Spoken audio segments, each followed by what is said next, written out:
All right, let's dive into this whole diabetes reversal thing. You've given us a ton of research, success stories, and even some stuff from Chinese medicine. Wow, yeah, it's a lot. So it seems like you're really looking for a global view on how to, turn the tide on this disease. It's huge, right? It affects a crazy amount of people worldwide. Yeah, over 500 million adults. Over 500 million. The International Diabetes Federation, they put the number at over 500 million. It's mind-boggling, really. It's a staggering figure for sure.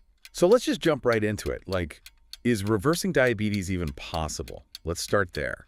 Well, the term reversal Yeah. can be a bit misleading. It's more about achieving long-term remission. Okay. Think of it as getting your blood sugar levels, back to normal without needing medication. Okay, so it's more like, I don't know, like hitting the snooze button on diabetes, not necessarily like switching it off completely. Yeah, that's a good way to put it. But can all types of diabetes be put on snooze like that? That's an important distinction. Type 1 diabetes, which is an autoimmune disease, is currently managed with insulin. And there isn't really a clear path to remission for type 1. Okay. But for type 2 diabetes, which is often linked to things like, lifestyle factors, Right. remission is a much more realistic goal. Okay. Yeah? So that's good news for those with type 2. Now, I keep seeing this term insulin resistance popping up everywhere in all this research. What exactly is insulin resistance and why is it such a big deal? Right. Insulin resistance is, well, it's at the heart of type 2 diabetes. Okay. You can think of insulin as a key that unlocks your cells to let glucose in for energy. Oh, I see. Insulin resistance is like those locks getting rusty, so the key doesn't work as well. Okay. And then glucose builds up in your bloodstream. This is what we know as high blood sugar. So it's like a traffic jam of glucose with nowhere to go. Exactly. And if we want to get traffic moving smoothly again, we need to address that insulin resistance. And there's actually some research that we have here from Shanghai's Zhongshan Hospital showing how combining medication with lifestyle changes, specifically targeting insulin resistance, can lead to some pretty remarkable results. Okay. We were talking about, significant blood sugar control improvements and even remission for some participants. Okay, that's promising. Yeah, So it sounds like lifestyle changes play a big role here. absolutely. Let's break that down a bit. First up, diet. What are the key takeaways from all this research on eating strategies for diabetes reversal? Well, the common thread across pretty much all of it is a balanced, low-carbohydrate diet Okay. that emphasizes whole foods, Right. cutting back on processed foods, refined sugars, and sugary drinks. Those are the big ones. So ditch the drive-through and head to the farmer's market. Yeah, exactly. And there's an interesting research here about the benefits of a plant-based diet, Yeah. especially when combined with a moderate calorie deficit. Okay. There was one study from the University of California that found that participants who followed this approach saw pretty significant reductions in their HbA1c. Oh, That's a measure of your average blood sugar levels over the past couple of months, so Right. it gives a good overall picture of blood sugar control. got it. And what's really exciting is that some participants actually achieved medication-free remission. Wow, that's impressive. So it's not just about what we eat, maybe it's also about the order in which we eat. Oh, yeah. I'm seeing a lot about this eating in reverse concept. This is a fascinating approach that involves kind of rearranging the order of food groups during your meals. Okay. So you start with your fiber-rich vegetables, then you move on to your protein, and finally you have your carbohydrates. And this simple change, it can actually help lower those post-meal blood sugar spikes by as much as 30%. 30%. Now, that's a number I can get behind. Yeah, it's significant. It's amazing how these small tweaks can make such a big difference. Absolutely. And speaking of impactful tweaks, there's also been growing interest in the potential benefits of intermittent fasting, Okay. specifically the 16.8 method. Yeah, that's the one where you fast for 16 hours and have an 8-hour eating window, right? I've heard a lot about it, but does it really move the needle? Well, the research seems to suggest that it can improve insulin sensitivity, Okay. particularly for people with abdominal obesity. Oh, interesting. You're basically giving your body a break from constantly processing food, Right. allowing your metabolic system to reset and become more efficient. Okay. So we've covered diet. Now let's talk about another big player in the diabetes reversal game, exercise. I know exercise is good for us, but does it have to be super intense to make a difference? Not at all, no. Even short bursts of activity can have a big impact on metabolic health. Okay. Think of it this way. You don't have to run a marathon to reap the benefits. Even a brisk, like 15-minute walk after meals or incorporating these little exercise snacks throughout the day. Exercise snacks. I like that. Tell me more about these exercise snacks. Well, think of them as quick bursts of activity, like doing a few wall sits while you're waiting for your coffee to brew. Okay. Or taking a quick climb up and down the stairs. These small bursts can add up to significant improvements in insulin sensitivity over time. So it's about finding those little opportunities to move more, even in a crazy busy day. Exactly, yeah. Now, there's one more piece of the lifestyle puzzle we need to talk about: weight loss. And I know this can be a sensitive topic, but it's clearly connected to diabetes, right? Absolutely. Even a modest weight loss, we're talking like 5–10%, can significantly improve your blood sugar control. Okay.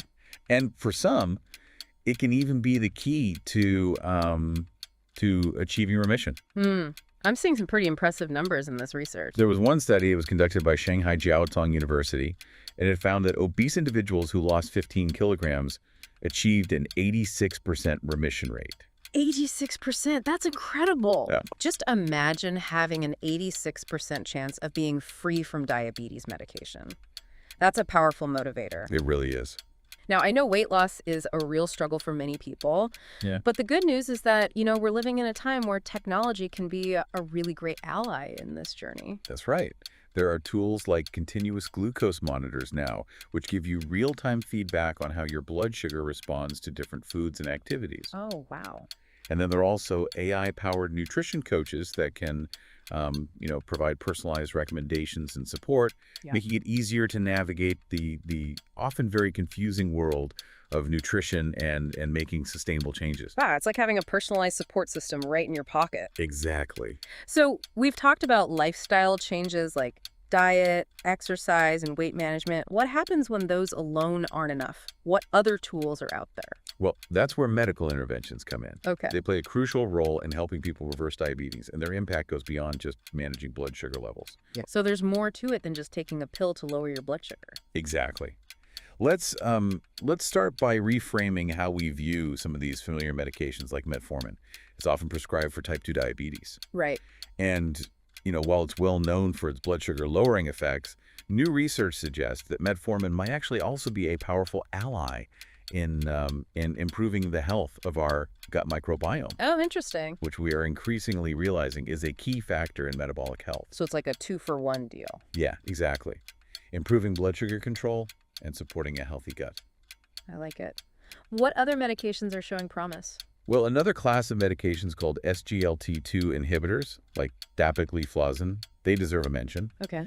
They work by lowering blood sugar by increasing glucose excretion, but they also seem to show promise in improving cardiovascular health. Oh, wow. Which is, particularly crucial for people with diabetes who are at a higher risk of heart issues. Right. Okay, so those are medications we've at least heard of before. Are there any newer medications out there that are, particularly noteworthy? Yeah, there's a class of medications called GLP-1 receptor agonists that are generating a lot of excitement. Okay. These medications, like semaglutide, they go beyond just managing blood sugar and promoting weight loss. They're showing potential in actually repairing pancreatic function. Wait, repairing pancreatic function? That sounds almost too good to be true. It's definitely a promising area of research. Yeah. And a 2024 clinical trial revealed that 31% of participants were actually able to discontinue medication altogether after a year of treatment with a GLP-1 receptor agonist. Wow, that's pretty remarkable. What about those cases where lifestyle changes and medication don't seem to be enough? Is there a last resort option? Well, for individuals with severe obesity, specifically a BMI of 32.5 or higher, metabolic surgery can be a really life-changing option. So something like gastric bypass. Exactly, yeah. Procedures like gastric bypass can lead to remission in up to 80% of patients within 5 years. Imagine an 80% chance of being free from diabetes medication within 5 years. That's pretty powerful. But I understand, surgery is a big decision, might not be for everyone, can be kind of a daunting prospect. Yeah, for sure. It's certainly not a first-line treatment. But it's important to know that less invasive endoscopic techniques are now emerging, making the procedure safer and and more accessible. Well, that's good to hear. So we've covered a lot of ground here, from lifestyle changes to medication to even surgical interventions. But reversing diabetes sounds like a pretty intense undertaking. Is it really just about pills and procedures and, strict diets? It's definitely not that simple. Reversing diabetes requires a holistic approach that addresses not just the physical body, but also the mind and social environment. So we're getting into the mind-body connection. Tell me more about that aspect of diabetes reversal. Well, for starters, we have to acknowledge the role that stress plays. Stress seems to be at the root of so many health issues. It really is. When we're stressed, our bodies release hormones like cortisol. Right. That can really wreak havoc on our blood sugar levels. Yeah, so it's like a vicious cycle. It is. Stress leads to high blood sugar, which probably leads to more stress, and so on. Exactly. So that's why incorporating stress-reducing practices into our lives is so important. Things like yoga, meditation, even just spending some time in nature. Yeah, absolutely. Those things can help you regain control over those stress hormones and ultimately improve your blood sugar control. And of course, they're just good for your overall well-being, too. I'm all about the stress management. Yeah. And speaking of things that make a world of difference, we can't forget about sleep. Oh, right. Sleep, the elusive elixir of life. It's often the first thing to go when life gets hectic. It is for me. But we really need to hammer home how crucial sleep is for metabolic health. We do. When you're sleep deprived, your body's basically running on fumes, and your blood sugar control takes a major hit. It's true. It's during sleep that your body really repairs and rejuvenates itself. Getting enough rest gives your metabolic system a chance to catch up and function optimally. Okay, so getting a solid 7 to 8 hours a night is non-negotiable. What other aspects of this mind-body connection should we keep in mind? Well, we can't underestimate the power of social support. Right. Surrounding yourself with a strong support system, whether it's family, friends, or a support group, can make a huge difference. I completely agree. Having people to lean on, to share your struggles with, to celebrate your victories with, it can really provide that extra motivation and encouragement you need to stay on track. You're preaching to the choir here. We humans, we're social creatures. I know I couldn't tackle something as challenging as this without my support system. It sounds like you have a good one in place. Yeah. And remember, you also have us, your deep dive team, in your corner. Absolutely. We've only just scratched the surface of this topic, but hopefully we've given you a solid foundation to build on. We've definitely covered a lot in this first part of our deep dive. We explored the science behind diabetes, the power of those lifestyle changes, and the amazing world of medical interventions. Yeah. But there's still so much more to uncover, right? There is. In the next part of our deep dive, we're going to explore traditional Chinese medicine and how it approaches diabetes. And we'll also look at the role of technology in making diabetes management more personalized and effective. I'm excited to get into that. So stay tuned, dear listener. We'll be back with even more insights to help you navigate the path to diabetes reversal. We'll see you soon. Welcome back to our deep dive into reversing diabetes. So we've explored the science, the power of lifestyle changes, and the exciting world of medical interventions. But you've also given us some really interesting information about traditional Chinese medicine, TCM. I'm really curious to explore how it approaches this whole global health challenge. Yeah, TCM offers a really unique perspective. It can complement Western approaches to diabetes management and reversal. Okay. And I'm seeing a lot in these materials about TCM taking a personalized approach to treatment. Is that like a core principle? Absolutely. TCM practitioners, they don't believe in that one-size-fits-all approach. Okay. They consider each individual's, unique constitution, symptoms, and lifestyle to develop a tailored treatment plan. So it's about understanding the whole person, not just treating the disease. Exactly. The emphasis is on restoring balance and harmony within the body. Yeah. And they use a combination of techniques like acupuncture, herbal medicine, and dietary therapy to achieve that. Okay, I'm intrigued. So how does TCM actually view diabetes?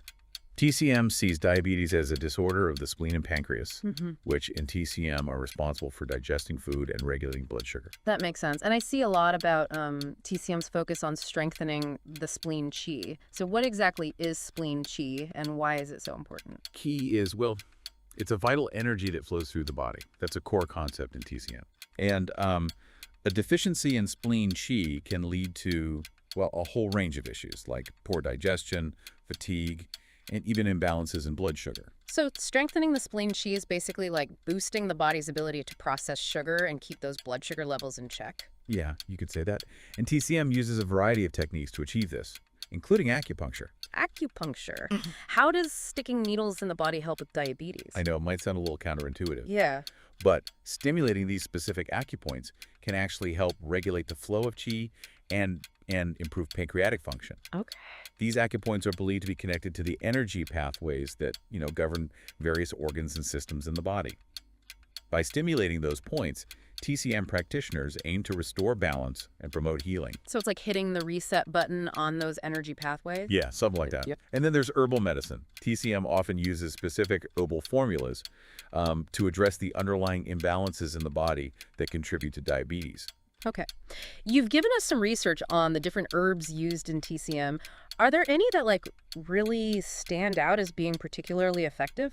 Certain herbs are believed to have properties that enhance insulin sensitivity, reduce inflammation, and support overall metabolic health. And these herbs are often combined in specific formulas, tailored to the individual's needs and constitution. So it's like a custom-made herbal cocktail. I like it. Yeah. And we can't forget about diet in TCM. Right. Food is medicine in TCM. Yeah. It's not just about avoiding sugary foods. It's also about understanding the energetic properties of different foods and how they impact the body. Energetic properties. Okay, now you've got me really curious. What does that even mean? Well, TCM categorizes foods as warming, cooling, drying, or moistening. For example, someone with diabetes might be advised to avoid overly sweet or dampening foods, which are believed to weaken the spleen qi. So it's about making food choices that support the body's natural balance. I like it. You've shared some really compelling stories of people who have incorporated TCM into their diabetes management. Do any really stick out in your mind? Yeah, there's one about a woman who had been struggling with diabetes for years and wasn't seeing the results she was hoping for with conventional treatment. Yeah. She decided to give TCM a try, and she incorporated acupuncture and herbal remedies into her management plan. And she experienced significant improvements in her blood sugar control and eventually was able to reduce her reliance on medication. So it sounds like TCM really gave her that sense of empowerment, over her health. I bet that's an incredible feeling. It is. And while more research is definitely needed to really understand the long-term effectiveness of TCM for diabetes reversal, these early findings and these anecdotal stories are definitely promising. Yeah. It seems like TCM has this valuable set of tools that can work really well alongside those Western medical approaches. Yeah, that's the idea. It's about integrating the best of both worlds to create a truly holistic approach to diabetes management and reversal. That makes a lot of sense. So whether someone chooses to incorporate TCM or stick with those Western approaches, the key takeaway is the importance of individualized treatment. Absolutely. There's no magic bullet, no one-size-fits-all solution. Exactly. Okay, so we've talked about lifestyle changes, medication, TCM, but what about technology's role in all of this? I'm really curious to know what the research says about the latest technological advancements in diabetes management and reversal. Technology is becoming increasingly important. Yeah. It offers powerful tools that really empower individuals to take control of their health. Okay, you've given us a lot of information about continuous glucose monitors, or CGMs. Are they really as revolutionary as they sound? I think they are. Yeah. They provide real-time blood sugar readings. So, it allows for much more personalized and precise management. So it's like having a 247 blood sugar bodyguard. No more guessing games. Exactly. And with CGMs, users can see how their blood sugar responds to, different foods, different activities, even their stress levels. Wow. And this data is incredibly helpful for making those crucial lifestyle adjustments that can really have a big impact on blood sugar control. So it's like having a window into your body's inner workings. Exactly. And speaking of making those informed choices, AI is really transforming the world of nutrition. Oh, yeah. AI-powered nutrition coaches they're becoming increasingly sophisticated. Mm-hmm. They analyze your dietary habits, they provide personalized recommendations, and they even offer support and motivation. It's like having a virtual nutritionist available 24/7, but are they really that personalized? Yeah, they're getting better and better all the time. Yeah. These AI coaches can take into account all sorts of factors like your dietary preferences, any allergies you have, even your gut microbiome, to tailor recommendations just for you. That's pretty impressive. So it's not just generic advice. It's targeted guidance based on your unique profile. What about telemedicine? What about its role in diabetes care? Telemedicine has been huge, especially in recent years. Yeah. It allows people to connect with their healthcare professionals remotely, making diabetes care, so much more accessible and convenient. No more battling traffic or rearranging your whole schedule just to see your doctor. Exactly. It's been a game changer, especially for people who live in, rural areas or have mobility issues. It's a great example of how technology is really breaking down those barriers to healthcare. It is. And it makes you wonder what the future holds for diabetes care with all of these advancements in technology. It feels like we're on the verge of a whole new era. I think we are. And with the pace of innovation these days, we can expect to see even more sophisticated tools and treatments emerge in the years to come. I'm excited to see where it all goes. So we've talked about the science behind diabetes, those all-important lifestyle modifications, different medical approaches, the potential of TCM, and the exciting world of technology. Wow, we've covered a lot of ground. But there's one crucial aspect of reversing diabetes that we haven't really touched on yet. You're right. We need to talk about mindset and the importance of long-term sustainability. The mental game. I was wondering when we'd get to that. It's often the most overlooked part of this whole process, but it's so important for achieving lasting change. Because it's not as easy as just following a set of rules or, popping a pill. It's about making those mental shifts and really committing to creating those sustainable, healthy habits, right? Exactly. Reversing diabetes, it's about adopting a whole new way of life. I imagine that can feel pretty daunting for someone who's been struggling with diabetes for a long time. Like, where do they even begin to make those shifts? Well, the first step is to cultivate that positive mindset. That's always easier said than done, though, isn't it? It might sound cliche, but believing in your ability to actually reverse diabetes, it's a really powerful first step. Right. If you don't believe it's possible, you're much less likely to put in the effort that it takes to make it happen. So it's about shifting from a mindset of defeat to a mindset of possibility. Yeah, exactly. And it's also important to set realistic goals. It's easy to get overwhelmed if you try to change everything at once. Yeah. So starting small is really key. Focus on making 1 or 2 small changes at a time and build from there. Right. Instead of trying to completely eliminate sugar, for example. Yeah. Maybe start by swapping out those sugary drinks for water. Or instead of aiming for a full hour-long workout, just start with a 15-minute walk each day. It's about those small wins adding up over time. It is. And don't forget to celebrate those victories along the way, Yeah. It's so important to acknowledge your progress and give yourself credit for all that effort you're putting in. It can really help reinforce those positive changes you're making and keep you motivated. Yeah, it's like giving yourself a pat on the back for a job well done. Exactly. And it's a reminder that this is a marathon, not a sprint. It takes patience, persistence, and a real commitment to the long game. I could have said it better myself. Yeah. And speaking of the long game, let's talk about creating those sustainable, healthy habits. Okay. Because reversing diabetes, it isn't just about achieving remission. It's about, maintaining it for the long haul. Right. That makes a lot of sense. But sustainability can be tough in our world, It's fast-paced. There are temptations everywhere. Yeah. How do we actually make these healthy changes stick for good? It's about finding what works for you, not just following some strict plan that's impossible to keep up with in the real world. Okay. It's about making, gradual, sustainable changes that you can actually stick with and that eventually become just part of your everyday life. So it's not about deprivation. It's about finding joy in those healthy choices. Yeah. It's about discovering delicious, nutritious recipes that you actually, want to eat, finding forms of movement that you actually enjoy doing, and learning to manage your stress in healthy ways. It's about creating a lifestyle that supports your overall well-being and that makes you feel good, both physically and mentally. I really like how you put that. It's not about punishing yourself. It's about empowerment. Exactly. And remember, this whole journey, it looks different for everyone. There's no one right way to reverse diabetes. It's about finding your own unique path to sustainable health and well-being. It's like a choose-your-own-adventure story, but for your health. Yeah, exactly.